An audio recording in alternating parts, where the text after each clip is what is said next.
The cake is still on the table. 3 tiers. White fondant. My name written in blue icing that has already started to bleed in the July heat. My mother had ordered it from a bakery 40 minutes away, because she said the local one wasn't good enough for an occasion like this. Those were her words, an occasion like this. I am standing near the sliding glass door with my diploma in my hand.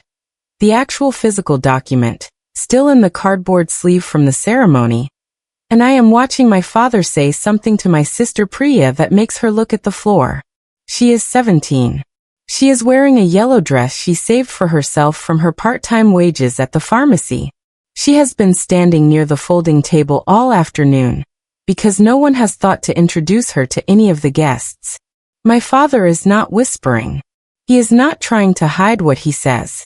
He looks at the diploma in my hand, then at Priya, and he says, "I wish it was you holding that diploma."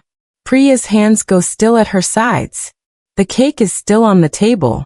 Welcome to Calm Revenge Tales, where quiet people get loud justice, and the patient ones always win. If you're new here, subscribe. You'll want to be here for what comes next.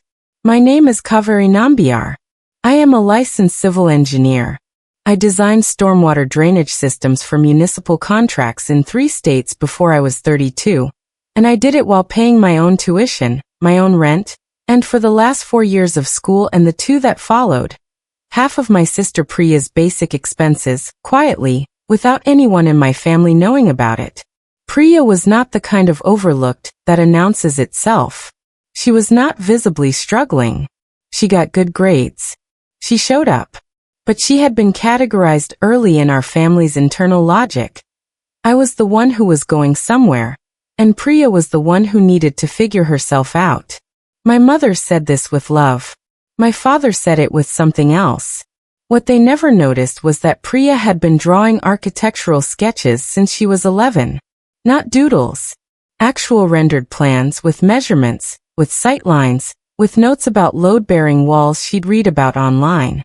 She kept them in a black sketchbook she stored under her mattress. I knew about the sketchbook. She'd shown it to me exactly once, on a Sunday afternoon when I visited and our parents were out. She opened it on the kitchen table and said, almost to herself, "I just want to make things that stay." I thought about that line for a long time afterward. The graduation party was my mother's idea. She had been planning it since February. Guest list, catering, the imported fondant cake, a photographer hired for 2 hours. When she called to tell me about it, I was on a job site in Phoenix, standing in 98-degree heat, reviewing a culvert spec. She also mentioned, during that call, that Priya would not be making any remarks or toasts. "We don't want to make it confusing," she said. "This is your day." I asked what that meant. She said Priya had applied to an architecture program without telling them. A 3-year diploma program at a college 40 miles from home. She had been accepted. My mother did not say this with pride. She said it the way you mention something that needs to be handled. I told her I was happy for Priya. There was a pause. Then my mother said, "Well, we'll talk at the party." I should have understood then what kind of party it would be. I went anyway. I went because Priya texted me the night before, just 3 words. "Please be there." She had never asked me for anything that directly. I booked a one-way flight and arranged the return for 3 days later. The foreshadowing, in hindsight, was in the one-way ticket. 32 people in my parents' backyard on a Sunday afternoon. Aunts, cousins, 2 of my father's colleagues, a neighbor who brought store-bought samosas and stayed for 4 hours. The table near the fence held the cake, the fruit platter, 2 kinds of rice, and a bowl of my mother's tomato raisin. The one she only makes for occasions, with curry leaves and a half teaspoon of jaggery that made it slightly sweet in a way I'd loved since childhood. I ate none of it. I was introduced to guests as our engineer daughter, which I had been called since I was 24, and I smiled and shook hands and answered questions about bridges and drainage until I could extract myself and stand near Priya. She was wearing the yellow dress. She looked like she was doing arithmetic in her head. "How are you holding up?" I asked her.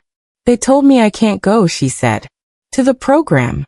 Dad said the fees are too much and that I should do a commerce course instead. I asked her if she wanted to go to the program. She looked at the cake table. Then she said, "I've wanted this since I was 11. That was her second line to me that day. 20 minutes later, my father was standing beside her near the folding table, looking at the diploma sleeve in my hand, and he said what he said. "I wish it was you holding that diploma." 32 people in the yard. At least 6 of them heard it. One of my mother's cousins, a woman named Suhasini who had always been kind to me, looked up from her plate. Her mouth opened slightly. She looked at my father. Then she looked back at her plate. I walked over. I was holding the diploma sleeve and I set it down on the folding table, which was the physical table I want you to remember, because it comes back. I said calmly to my father, "Priya got into the program she wanted. I'm going to pay for it." My father's face did something I had not expected. Not anger. Something closer to exposure. The look of a man who has been seen doing something he was not aware was visible. Then the anger came. He said I was making a scene. He said I was making Priya a spectacle. He told me, in front of Suhasini and 6 others, that this was not my house and not my decision, and that I should think carefully about whose family I wanted to belong to. Priya had already moved toward the sliding door. She was leaving. Not being pushed, leaving. I picked the diploma off the table and followed her. We stood in the kitchen on the other side of the glass, and I said, "We'll figure out the rest." She nodded. Then she said quietly, "I just want to make things that stay." She'd said the same words to me 5 years earlier at that same kitchen table, with the sketchbook open between us. I did not cry. I noted the repetition, and filed it somewhere below my ribs. We left that afternoon. I booked Priya a seat on a flight back with me, spent the next 2 days transferring funds, found her a room in a shared house 8 blocks from the college, and drove her to her first day of orientation on a Tuesday morning in late August. The program cost $14,000 per year, across 3 years. I restructured my personal budget. I dropped my gym membership, declined a vacation I'd been planning, sold a used car I'd been keeping as backup, and picked up 2 additional consulting contracts. None of this was hardship. It was arithmetic. The room she rented was small, 12 by 10 feet, with a window that faced a brick wall, and got exactly 40 minutes of direct light in the morning. She put her drafting table in front of it. Within 2 weeks, the windowsill had 3 plants she'd bought from a street market. A pothose, a small succulent she named Rebar, and something with broad leaves I didn't know the name of that grew aggressively and knocked a book off the sill every other week. In October, I drove up for a weekend and she made us dinner. A dal she'd learned from a cooking video, with ginger and black mustard seeds, served over rice with sliced mango on the side because she'd found them on sale. It was almost exactly the flavor of our mother's kitchen, and neither of us mentioned that. She showed me her first term project that weekend. A small community center design, rendered in full. Clean lines. Careful thought about natural light. There was a note on the elevation drawing that said in her handwriting, "Things that stay." That was when I noticed the sketchbook on her drafting table. The same black one from under her mattress, worn at the spine now, the pages swelled from years of use. I didn't touch it. I just noticed it. My parents called twice in those 4 months. Both times, my father offered to resolve the situation if Priya enrolled in a commerce program at home. Both times, I said no without heat and ended the call. If you're still with me, and I can feel that you are, please subscribe to Calm Revenge Tales before this next part. The rest of this story is what all of that patience was for, and I don't want you to miss it. The letter arrived on a Wednesday in March of Priya's 2nd year. It was from the office of a solicitor named R. Venugopal, based in Chennai, representing the estate of our maternal great-uncle Krishnamurti Iyer. A man I had met exactly twice as a child, and who Priya had never met at all. He had died in January, which we had not been told about, which was itself a fact I turned over slowly when I understood it. Krishnamurti Iyer had died without children. He had been a civil servant, careful and invisible for 40 years, and he had done what careful and invisible people sometimes do. He had saved. His estate, according to R. Venugopal's letter, was valued at approximately 81 lakh rupees, converted at the current rate roughly 96,000 US dollars. He had left it, in full and without division, to Priya Nambiar and Kaveri Nambiar, in equal shares. The will had been drafted and filed 7 years ago. It specified, in language I read 3 times, to my great nieces, who I have been told are bright girls, for their education and their independence, to be distributed when the elder reaches the age of 30, provided she is living independently of her parents' household. I had turned 34 months earlier. The clause had already been satisfied. Priya was at her drafting table when I read her the letter over the phone. There was a long silence. Then she said, "He knew about us?" I told her what I knew. That our mother had written to him occasionally over the years, updates about the family. Apparently she had written, in one of those letters, that I was studying engineering. Apparently he had taken note. We agreed to fly to Chennai together to meet R. Venugopal. My parents, as legal family members, were notified of the meeting by the solicitor's office. They were there when we arrived. My mother had worn the same silk sari she wore to my graduation. My father was sitting very still, which was unusual for him. Suhasini, the cousin from the party, the one who had almost spoken, was also there, because she was the one who had maintained contact with Krishnamurti's household over the years. She had facilitated the notification. She sat beside the window with her hands in her lap. R. Venugopal laid out the documents on a long folding table, not unlike the folding table at the party, though I did not say this aloud. My father said before R. Venugopal had finished, that the will must be contested. That Priya was a minor when it was drafted. R. Venugopal explained without impatience that Priya's age at the time of drafting was legally irrelevant. She was a named beneficiary, not a party to the contract, and that the 30-year clause referred to me, which had been satisfied. My father's voice went up. He said that I had poisoned Priya against the family. He said that this money should come to the household.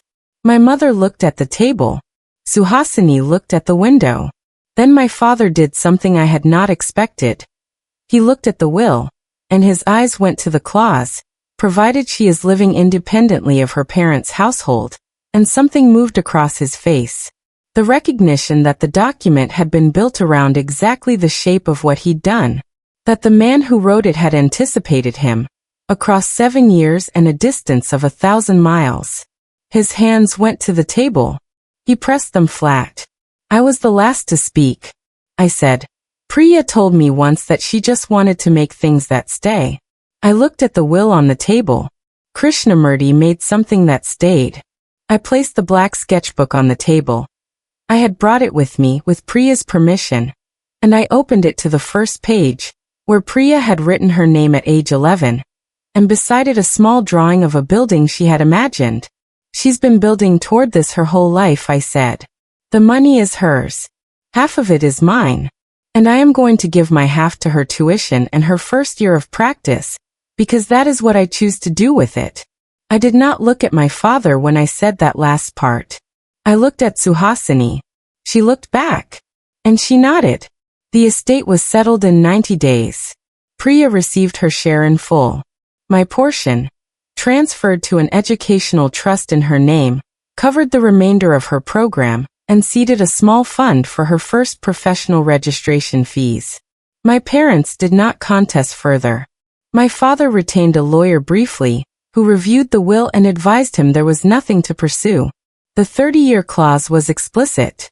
My independence was documented. The instrument my father had tried to use, the family structure, the expectation of daughterly obedience, had been the very condition the will required me to have escaped. My mother called me 3 months later. She did not apologize. She asked how Priya was doing. I told her. The call lasted 4 minutes. I did not slam the door on anything. I simply did not open a room that wasn't ready yet. Priya graduated with distinction. She is now a junior designer at a firm that specializes in affordable community housing. She sent me a photograph of her first completed project. A small clinic in a coastal town, clean concrete and wide windows and a roof designed to collect rainwater. At the bottom of the photograph she had written, in her own handwriting, "It stayed." Suhasini attended the graduation. She sat in the third row and took photographs on her phone, and sent them to me with a note that said she was sorry she hadn't spoken sooner. I wrote back, "You spoke when it mattered." I keep the black sketchbook now. Priya gave it to me after she graduated. She said she didn't need it anymore. She had the buildings. I keep it on my desk at work, next to my drafting software, between a reference manual and a cold cup of tea I always forget to finish. On my lunch break on Thursdays, I make the dal Priya taught me. Ginger and black mustard seeds, rice, sliced mango if I can find good ones. It never tastes exactly the same twice. That is not a flaw. Here is what I know for certain. The quiet ones are not waiting because they are weak. They are waiting because they are building something. And the things they build, the plans they make in black sketchbooks, the wills they draft from 1,000 miles away, the love they invest in other people's tuition, those are the things that last. If someone in your life has been quietly overlooked, call them today. Not a text. A call. Tell them what you see in them. You may be the only person who does. Share this story if it reached you. Leave a comment if you know a Priya. Subscribe to Calm Revenge Tales. There are more stories where this one came from. I'll see you in the next one.